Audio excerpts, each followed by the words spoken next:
What's going on, you guys? Theo here with the big review, back yet again with another King of Fighters All-Star video, and today we are going to be breaking down everything that happened in the Korean live stream and try to bring you guys as accurate of translations as humanly possible at 6 a.m. in the morning. But before we do, make sure you smash that like button and subscribe. So going forward here, these are going to be tentative translations. Thanks again to Steven, as always, for being awesome. Big shout out to him. I will put all of these in the description so that you guys can copy paste or kind of look through them on your own time. But some other details that we got before we go into those. We do now know that we will be getting 2 free characters with this event. We are going to be getting Meliodas as an alternate costume as a login bonus. He will be a Fess. These are all Fess characters, and then we're also going to be getting an alternate costume Elizabeth for the super mission. So that is what we know as far as that goes. We also will be getting 2 banners for the characters. The first one is going to feature Meliodas, Ban, and Merlin. So big shout out to Steven for all these translations going forward in this video. Again, I will have them all in the description, but without further ado, let's go ahead and jump right into it. Alright, you guys, so the first character we are going to have translations for is going to be the gacha version of Meliodas. He is going to be a yellow defensive fighter with a leadership skill that increases 70s fighters' attack by 55%. Moving into his cores, he's going to have a 30% power charge rate increase, a 6,300 HP increase, an increase to his attack by 1050, a 6% strike skill attack damage increase, an 8% blast skill attack damage increase, an increase to his penetration by 256, and then he's going to have a further increase to his penetration by 300 for 5 seconds with each attack that stacks up to 5 and has stun immunity. Next up, he's going to increase his active skill damage dealt to enemies while in darkness by 35%, with a PvP exclusive that reflects 15% of damage received from blast skills on a 20% chance at a cooldown of 15 seconds. Next up, we're going to have the 7Ds exclusive core, so this will be exclusive to all the 7Ds characters going forward. It is going to increase attack by 10%, damage reduction by 10%, they're going to gain PG by 10%, and that's going to have a 10% chance to proc if HP is above 50%, and it has a cooldown time of 12 seconds.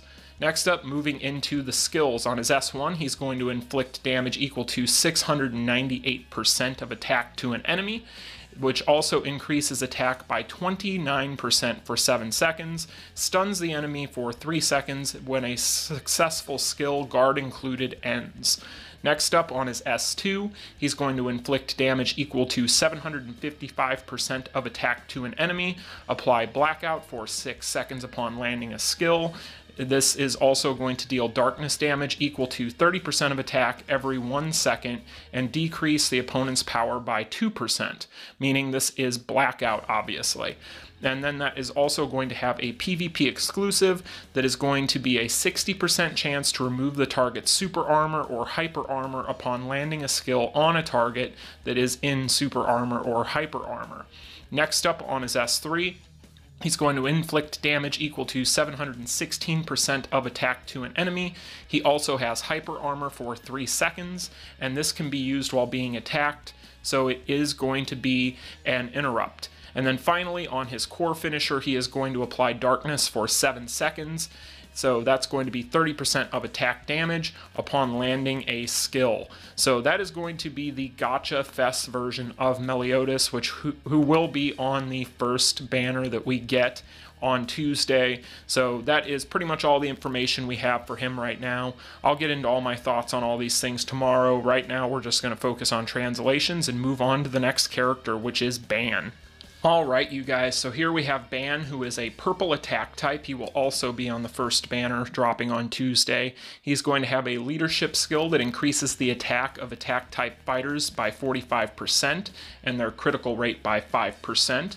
He's also going to have on his cores a 12% strike skill damage increase, a 6,300 HP increase, an increase to his attack by 1050, a 15% power charge rate increase, a 40% stun duration decrease, 256 penetration increase, and he also becomes immune to damage for 5 seconds and resets his active cooldowns when his HP is 1% or less on a cooldown of 45 seconds. Next up, he has a PvP exclusive. Upon landing a successful active skill, he removes attack increase of the enemy and increases his own attack by 35%.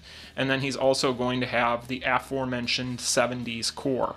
Moving on to his skills, he's going to inflict damage equal to 672% of attack to an enemy and increase the target's damage received by 20% for 7 seconds upon landing a successful skill with a 100% guard break. Next up on his S2, he's going to inflict damage equal to 696% of attack to an enemy and gain super armor for 3 seconds, while also decreasing his damage received by 75% for 3 seconds, and this can be used while being attacked, so yet again we have an interrupt. And finally, on his S3, he's going to inflict damage equal to 749% of his attack to an enemy with a 70% chance to reset cooldowns upon a successful attack on a cooldown of 15 seconds. So overall, Ban is looking very, very strong, in my opinion. He's actually looking pretty nice overall. When it comes to his gimmick, it's looking like he is going to have quite a few resets on his kit, and time will tell with these things. We don't necessarily know if all of these are going to be 150% accurate. However, I do trust Steven's translations, as he is typically pretty much right on the money with these characters when he does these things. So I'm assuming at this point that Ban is going to be a pretty strong character.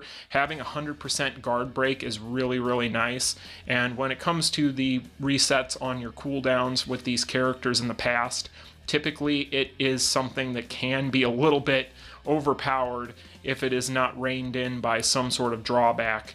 And with him, there are some cooldowns on these things. We're talking on the core, 45-second cooldown, and then on his S3, he's going to have a 15-second cooldown on both of those resets. But at the same time, when you take a look at the fact that he's going to have 2 sources for this, that's really, really nice.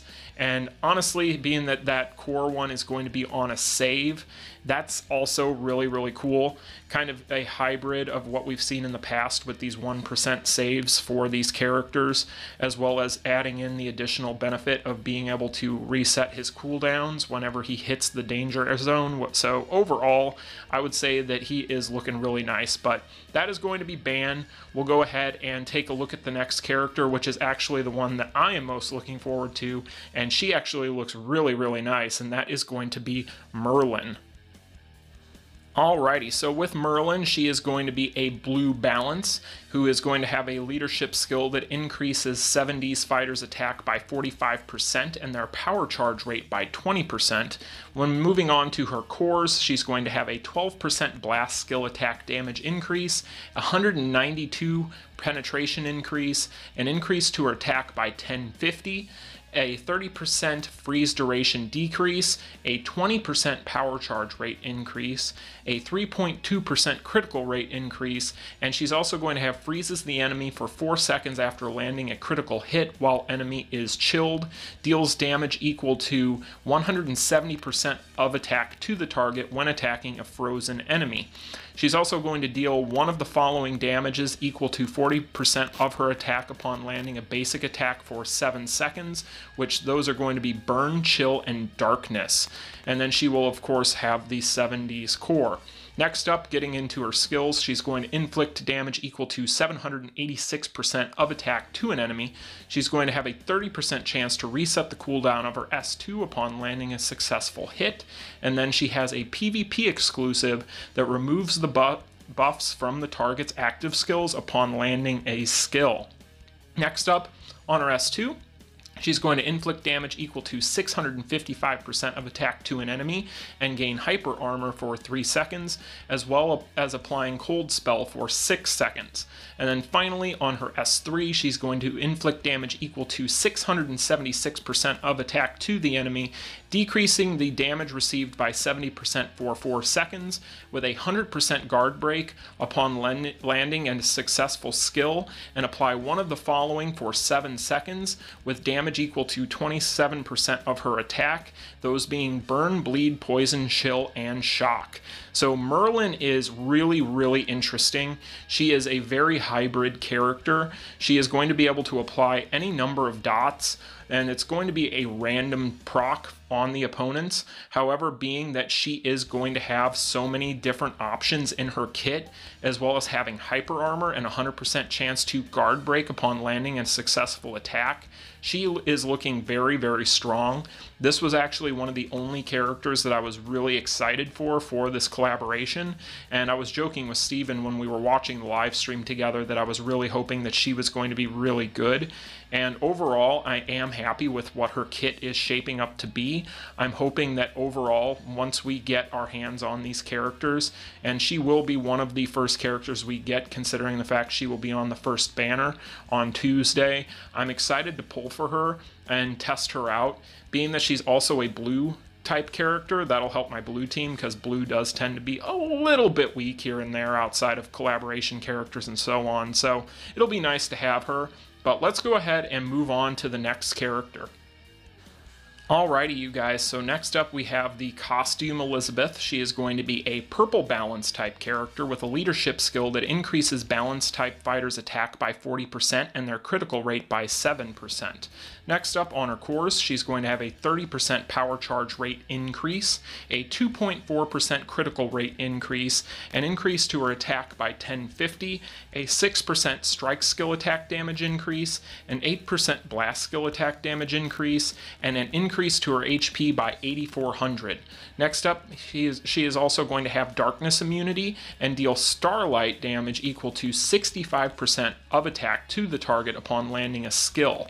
She also resets the cooldowns of all of her blast skills upon landing a successful S1 on a cooldown of 20 seconds, as well as then having the 70s core.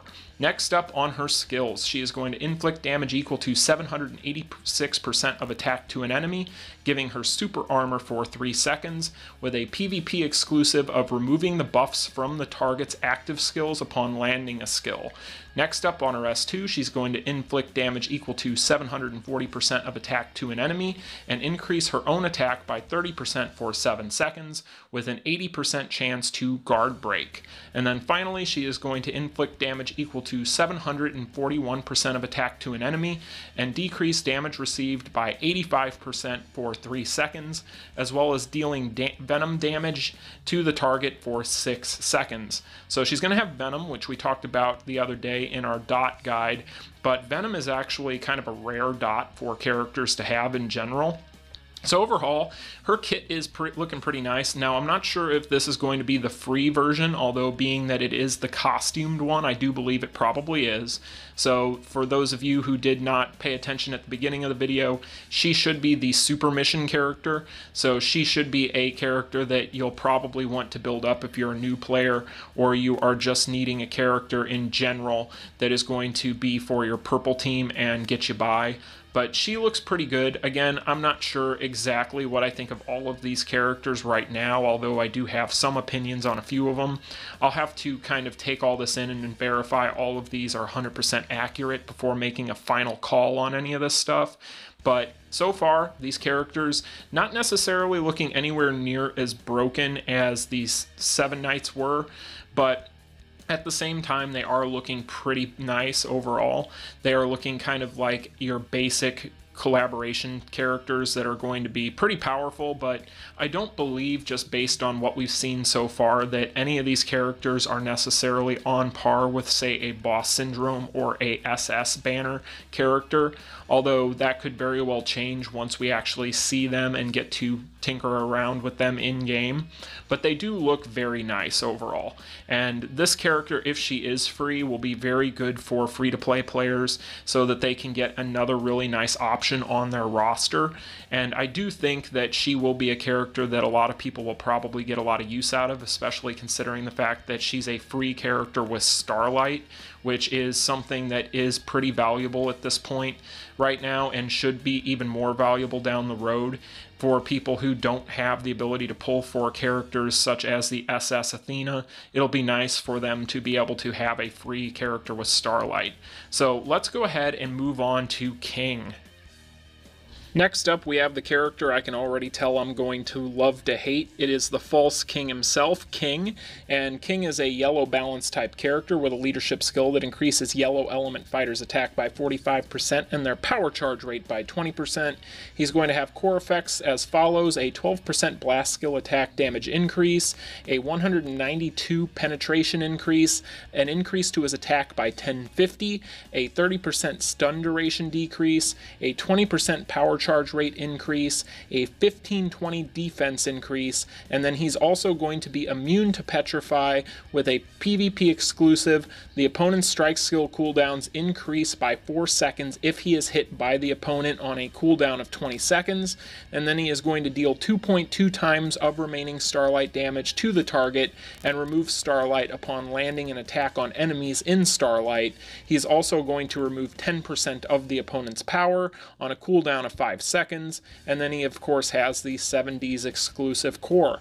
Moving on to his skills, he is going to inflict damage equal to 687% of attack to an enemy and increase his own attack by 45% of defense for 7 seconds. Next, he will also deal Starlight damage equal to 30% of attack for 7 seconds, and that is his S1. Onto his S2, he's going to inflict damage equal to 653% of attack to an enemy and petrify the target, guard included, for 2 seconds with a 30% chance to reset his cooldowns on a cooldown of 18 seconds. Finally, he is going to have on his S3 inflict damage equal to 775% of attack to an enemy and gains hyper armor for 3 seconds, as well as dealing Starlight damage equal to 35% of attack for 7 seconds. So that is going to be King's kit. He is overall looking pretty interesting. Of course, he is a Starlight dealer and has Starlight Explosion, which can be a good and a bad thing for Guild Raid and so on. So we'll have to wait and see how he measures up against our other current Starlight users right now. But his kit is looking pretty nice, and he has some pretty quick animations and a pretty nice overall card finisher. So let's get into the next character. Now, Dionne is a red defensive character. She's going to have a leadership skill that increases defense-type fighters' attack by 40% and their defense by 15%. She's going to have a core that reads 12% blast skill attack damage increase, a 6,300 HP increase, a 1,900 defense increase, a 15% power charge rate increase, a 6% strike skill attack damage increase, 840 attack increase, and then she is also going to have reduces damage received by 70% for 3 seconds on a cooldown of 15 seconds. And if her HP is higher than 50%, she has damage immunity for 3 seconds on a cooldown of 15 seconds if her HP is lower than 49%. Next up, she's going to deal additional damage equal to 150% of attack when attacking a stunned enemy, and then she is of course going to have the 7D's exclusive core.